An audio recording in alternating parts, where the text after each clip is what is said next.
But before we go there, we're going to finish off our Guard the Gospel series, our First Principles series, and we're going to do a study on persecution tonight.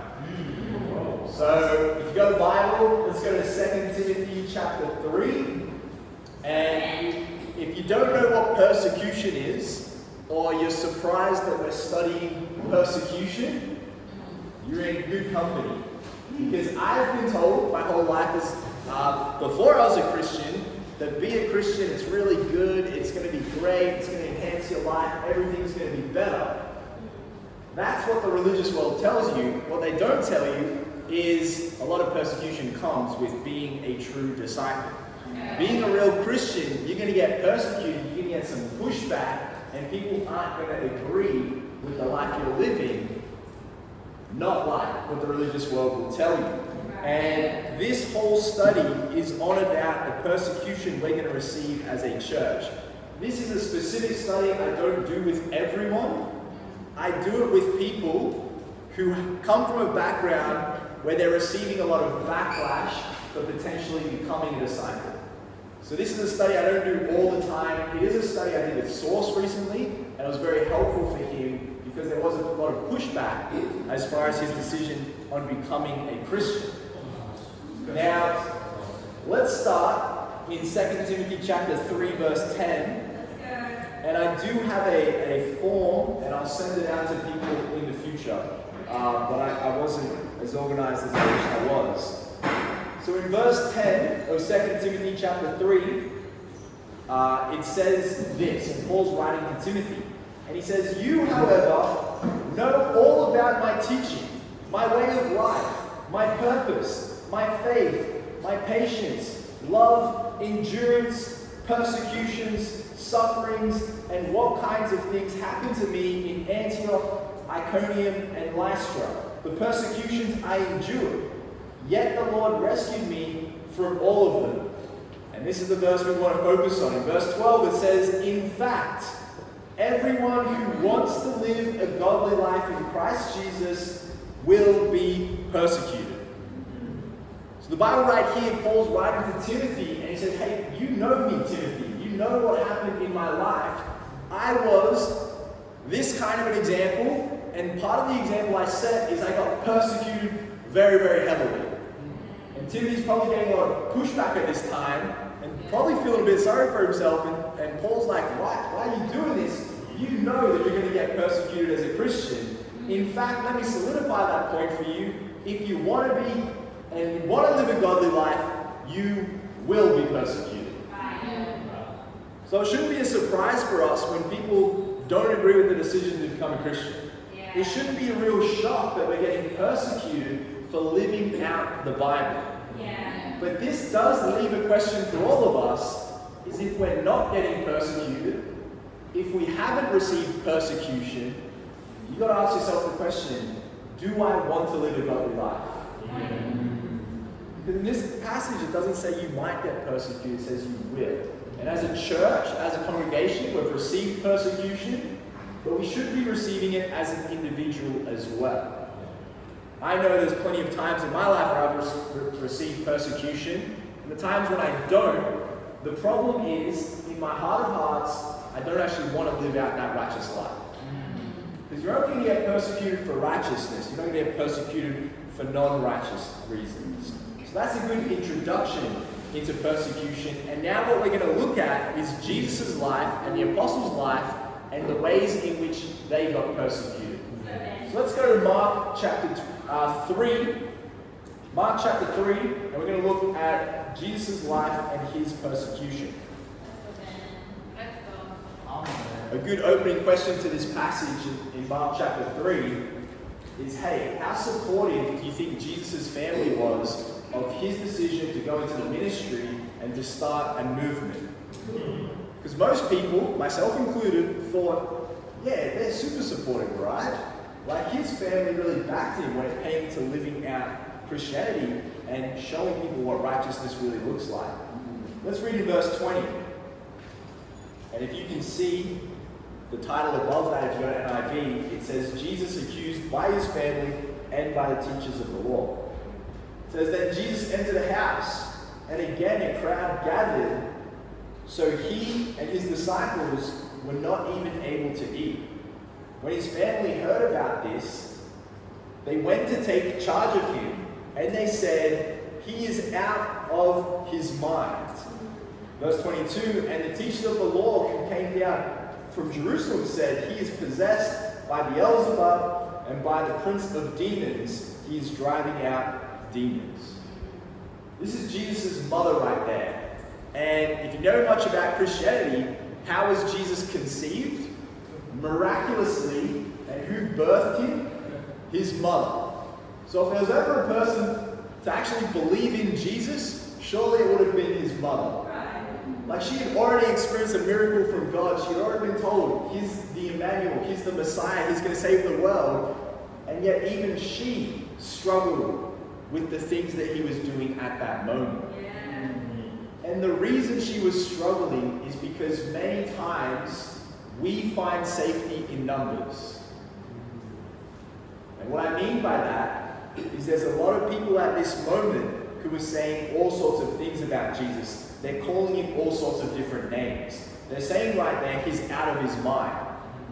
What do people say in the 21st century about people similar to that phrase? They're brainwashed. They're washed in their brains. You know, it's this buzzword to put someone down and to stir up conflict. But a lot of the religious world at that time is saying Jesus is a bad dude. He's brainwashed. In fact, he's the devil. He's preaching by Beelzebub, and he's brainwashing other people.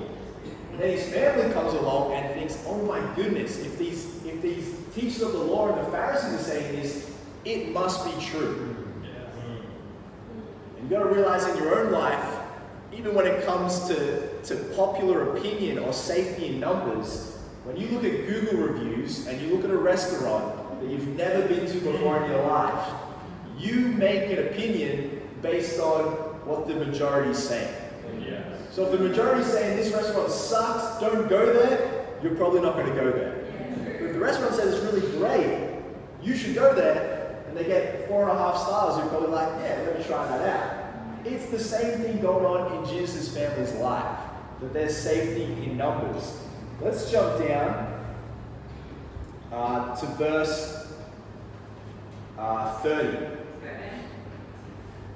It says, he said this because they were saying he has an impure spirit. Then Jesus' mother and brother arrived. Standing outside, they sent someone in to call him. The crowd was sitting around him, and they told him, your mother and brother are outside looking for you. Who are my mother and my brothers, he asked. Then he looked at those seated in a circle around him and said, here are my mother and my brothers. Whoever does God's will is my brother, my sister, and my mother. So you see right here, he's teaching inside, and it's kind of like he's in a scenario like this, and where's his mother and brother go? They stand outside and send the usher in to go get him. They don't want to come inside and be associated with those brainwashed people. They don't want to associate with Jesus. And I think that's actually pretty hurtful towards Jesus. They don't even want to come inside the building. What's even more hurtful is Jesus doesn't compromise and go with his mother at that moment. And I'll tell you what, the thing that kills Christianity the most is compromise. When we compromise and we back down on what the truth is and what righteousness is, it kills Christianity faster than any other thing.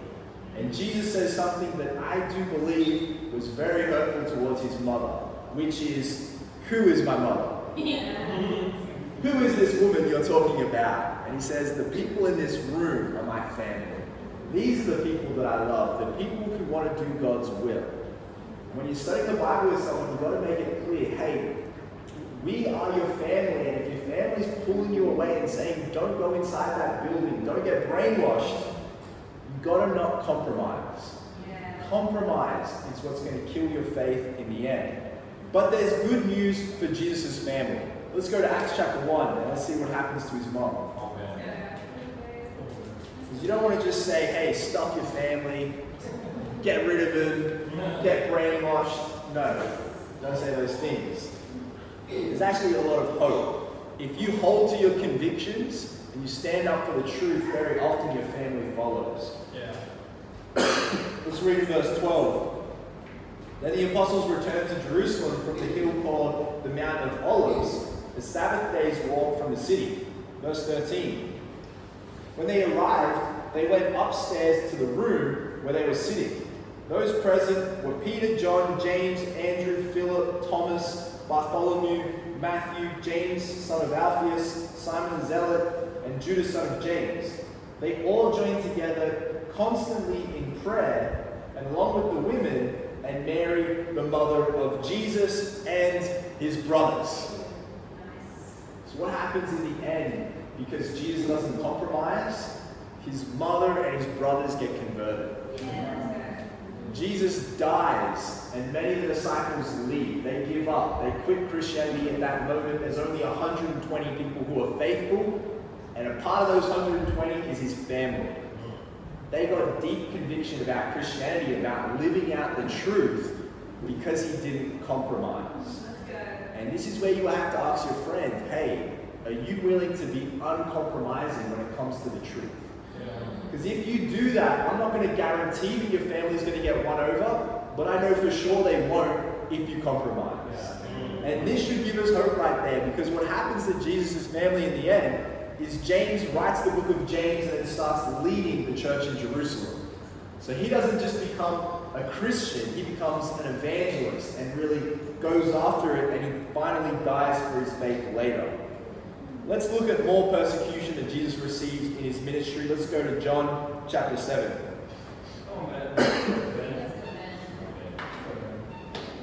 John chapter 7.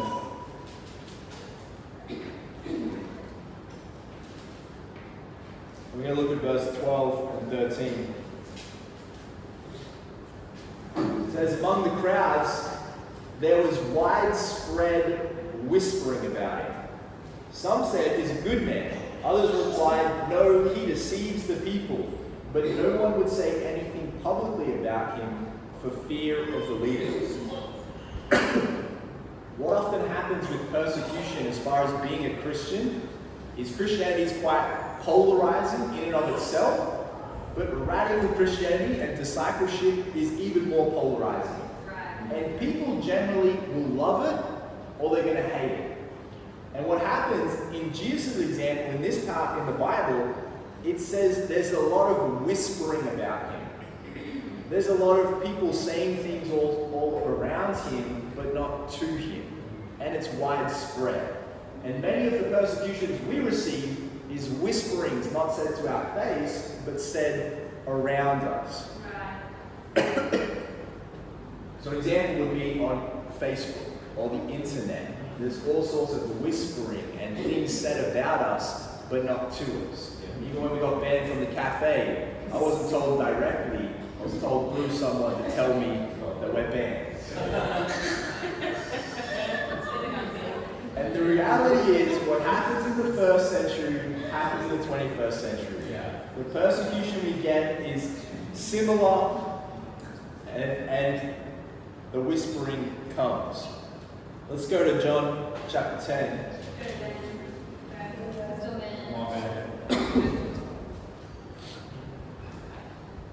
Verse 19 to 21.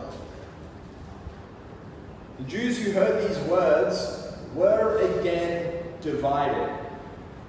Because Christianity is polarizing. Verse 20. Many of them said, he is demon-possessed and raving mad. Why listen to him? But others said, these are not the sayings of a man possessed by a demon. Can a demon open the eyes of the blind? Again, they're not saying this to Jesus. It's whispering, but it's around Jesus. And Jesus is polarizing. Some people defend him and say, no. If you listen to the message he's preaching, you know it's the truth. But some people are saying, no, this guy's crazy. He's out of his mind. We shouldn't listen to this guy. Let's keep going to Luke 23. Let's look at more ways in which Jesus gets persecuted. Wait, does anyone have water? No juice. All good. Make this go something. Luke 23. Is that water? Okay.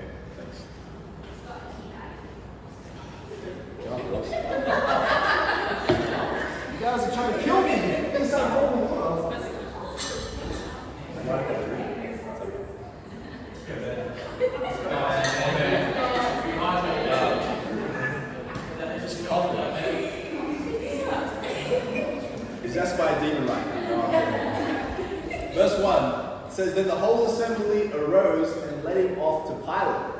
And they began to accuse him, saying, We have found this man subverting our nation. He opposes payment of taxes to Caesar and claims to be the Messiah, a king. So Pilate asked Jesus, Are you the king of the Jews? You have said so, Jesus replied. This is when Jesus is on trial for his life. He's about to get killed. And the kind of persecution, or the form in which it comes, is by half-truths and lies.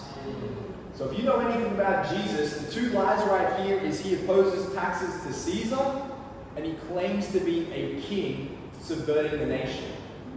Now that's a bit of a half-truth, because Jesus does claim to be a king, but not the king of the nation right there. He claims to be of a kingdom that's not of this world, that there's a kingdom in the future. So that is a half-truth. It's not a blatant lie, but the blatant lie is that he opposes paying taxes to Caesar. And why do we know that's a blatant lie? Because when the Pharisees and Sadducees are trying to trick him, what do? They say, hey, should we pay taxes to Caesar? And Jesus gets a coin out, flicks it to him, and says, whose face is on it? They say Caesar's, and he says, well, give to Caesar's what's Caesar's, and give to God what's God's. He doesn't say, don't pay your taxes. It's a good point for all of us. Pay your taxes. Jesus said so. But right here, what you're going to experience as a disciple or as a Christian or someone who wants to live out godliness is people are going to say blatant lies about you, but they're also going to say half-truths to twist people's opinion of you and the life you've chosen to live. If you've been a Christian for a long time, you know that's true. People say all sorts of lies and half-truths about us.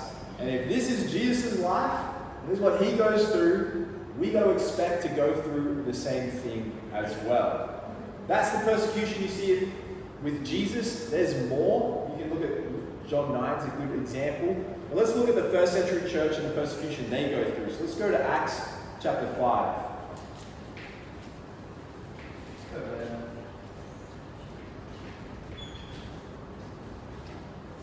Acts chapter 5, verse 17. Can I get a volunteer to read 17 to 19? Ryan, can you? Acts 5, 17 to 19 says, Then the high priest and all his associates who were members of the party of the Sadducees were filled with jealousy. They arrested the apostles and put them in the public jail. But during the night, an angel of the Lord opened the doors of the jail and brought them out. 19. Is that? But during to 19. Oh, 20, sorry. 20. Yes. Goes in the temple courts, he said, and tell the people all about this new life.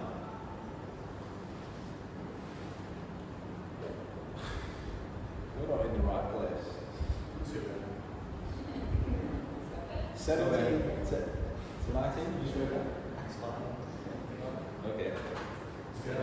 Then the high priest and all the associates, you just read that? Yeah. Oh, I'm just out of that, sorry. The passage says that the Sadducees are filled with jealousy. Why do we get a lot of persecution? Why does the first century church get persecution? Well, it's generally people are jealous of what they see. And what people are going to see with true Christianity and discipleship is radically changed lives. Most people in this room were pretty bad people before they became a Christian. Their life gets radically changed through the gospel and through discipling and living out what the scriptures say. And a lot of the people that persecute us are not worldly people, but religious people. And they see the outcome of Jesus' life, they see the outcome of the apostles' lives, and they're jealous. Like, why can't I do that? And instead of having a look at their own life and say, well, maybe I'm not living out the scriptures like I should, they're filled with jealousy and turn to persecution. Let's keep reading verse 38 to 42. Or we can read 33 first. It says, when they heard this, they were furious and wanted to put them to death. So this is after they heard what the apostles were doing. Let's jump down to verse 38. Therefore, If the present case, I advise you,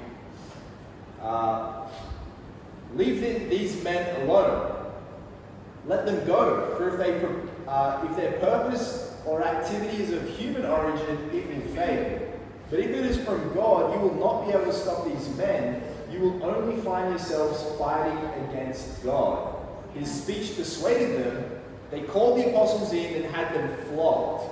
Then they ordered them not to speak in the name of Jesus and to let them go. Then the apostles left the Sanhedrin really sad because they were persecuted. Now, let's follow. They left the Sanhedrin rejoicing because they had been counted worthy of suffering disgrace for the name. Day after day in the temple courts and from house to house, they never stopped teaching and proclaiming the good news about Jesus the Messiah. What happens here in the first century church and the persecution is there's a miracle performed. They open the eyes of the blind. They heal a lame man by the gate of Beautiful. Then they're healing all these people.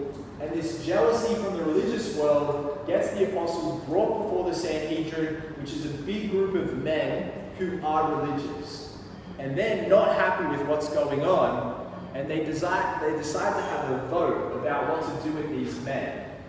And some dude righteously stands up and says, hey, if these people are doing something that's not from God, it's going to die out and fail. Right.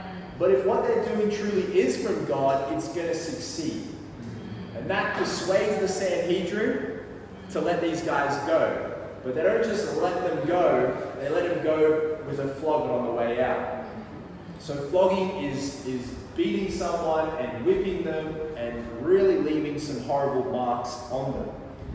And the apostles right there, they leave that situation not discouraged and sad and feeling sorry for themselves, but they actually leave fired up because of the persecution they received. Yeah. And the truth is, when we receive persecution for righteousness' sake, we actually leave pretty fired up. Right. I remember the first time I got persecuted, it was like 2 months into being a Christian, and I was sharing my faith with a dude who was a religious dude and believed in the King James only. And he called me, I'm brainwashed, I'm from the devil, I'm all these things. And I'm like this brand new Christian going, what is going on? I thought we're on the same team, brother. Like, why do you feel this way? And then persecution was explained to me. And the reality is, that was a big pivotal moment in my life where I thought, I actually am a Christian. Like, I'm actually living this out to get persecuted. And I did feel good about that. I didn't feel bad. I felt a bit discouraged. I don't think I represented Jesus well at that moment. But I did feel fired up. And in the same way, when you get persecuted, there's a little bit of pain, but there's also rejoicing because it's worthy to suffer for that name. Yeah. You know what happens is most people don't stop preaching the word, they go harder. That's when they go even harder and they say, man, I've got to tell everyone about this because this really is the truth. I'm having the same effect on the world that Jesus had as well. So you've got to tell your friend when you're studying the Bible, these things will happen. Amen. Now let's go to 1 Peter chapter 4. Let's go. And we might finish there. 1 Peter chapter 4. I'm going to email this out so everyone has this.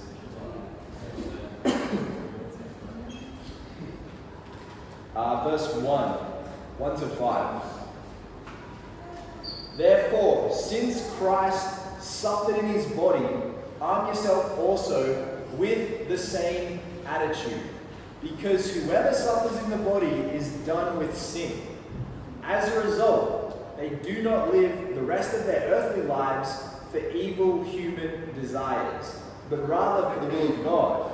For you have spent enough time in the past doing what pagans choose to do, living in debauchery, lust, drunkenness, orgies, carousing, and detestable idolatry. They are surprised that you do not join them in their reckless, wild living, and they heap abuse on you. But they will have to give an account to him who is ready to judge the living and the dead. Peter's trying to encourage the church at the time who's receiving persecution, and he says, hey, your life is radically different from the world's life. It's radically changed, and sometimes people are surprised that you're not living the same way they're living. You're not doing the same things that you used to do. A lot of your friends generally get surprised by that thing. Yeah. And again, that is polarizing. Yeah. Because it leaves a reflection on your friend's life and the reckless way they're living, and it makes them either feel encouraged and want to know more about Christianity, or it makes them feel bad because their life's getting exposed. And when that happens, it can very often lead to persecution. Yeah. And Peter right here is saying, hey, don't get surprised by that persecution. Don't get surprised that your friends are backing away. Don't get surprised that they're saying things about you. And don't make that a surprise, because it's not a surprise in the Bible. Right. That stuff should be happening. It does happen. Let's jump down to verse 12. Again, I think we get surprised as disciples with persecution.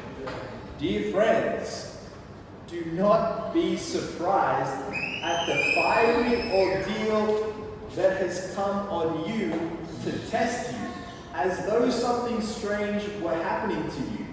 But rejoice, inasmuch as you participate in the sufferings of Christ, so that you may be overjoyed when his glory is revealed. If you were insulted because of the name of Christ, you are blessed, for the Spirit of glory and of God rests on you. If you suffer, it should not be as a murderer or a thief or as any kind of criminal or even as a meddler. However, if you suffer as a Christian, do not be ashamed, but praise God that you bear that name. Guys, that's the last time you see the word Christian in the Bible. And Peter's saying, hey, that's an incredible name. It's an honor, and you need to wear it as an honor. Yeah. Don't be ashamed of that name when you go through the fiery ordeal of persecution. Yeah. Don't back down. I know you're going to be tempted to say, well, I'm not like a radical Christian. I'm like a half, I'm like a Sunday. No, don't do that. Yeah. Stay true. Yeah. Be fired up that you bear that name, because I tell you when you're going to be fired up to bear that name is when you die and you stand before God, and many people don't enter the kingdom of heaven, but you get to.